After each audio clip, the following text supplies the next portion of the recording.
존경하는 선배 동료 의원 여러분, 문재인 정부의 소위 공론화 정치, 이것은 문재인 정부의 비겁함과 무책임 정치의 극치입니다. 대통령은 주권자가 위임한 권력을 토대로 책임 정치를 해야 합니다. 억지로 여론을 만들어서도 안 되고 여론 뒤에 숨는 책임 회피를 해서도 안 됩니다. 그런데 문재인 정부가 집권 후에 야심차게 추진한 몇 가지 정책들을 보면서 과연 책임 정치가 있었는지 묻지 않을 수 없습니다.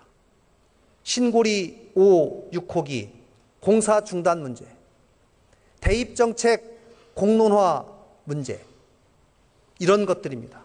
특히 대입정책 공론화위원회는 전형적인 공론화 정치의 실패작입니다. 교육부가 있음에도 불구하고 지난해 9월에 대통령 직속으로 국가교육회의가 출범했습니다. 또 국가교육회의 아래다 대입제도 개편 공론화위원회를 다시 만들었고, 이를 통해서 대입제도의 개편 방안을 마련코자 했습니다. 그러나 결론 내지 못하고 결국 공은 교육부로 돌아왔습니다. 교육부가 처음부터 교육에 대한 중장기 비전을 제시하고 국민들을 설득하고 공감대를 만들어가는 노력을 하는 대신에 공론화라는 미명으로 국민들의 등 뒤로, 여론의 등 뒤로 수무리한 것입니다.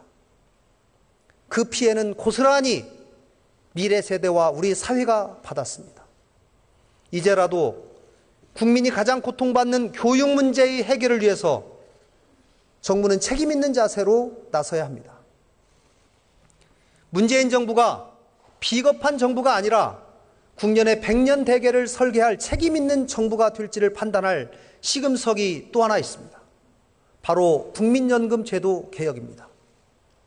국민연금 기금 고갈 시점이 앞당겨질 것이라는 예측이 있는 가운데서 더 많이 오래 내고 더 늦게 적게 받는 것 아니냐는 국민적 우려가 나옵니다.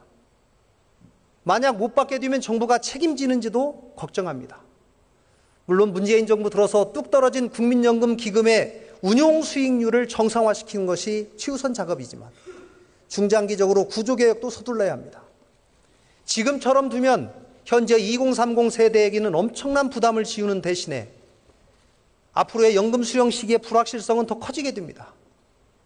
국민 모두의 관심사이지만 대통령의 지시사항인 법적으로 보장하겠다라고 하는 이 부분만 대책을 마련하고 중장기 개혁 방안에 대해서 또 뒷짐지는 정부가 될 것은 아닌지 걱정됩니다.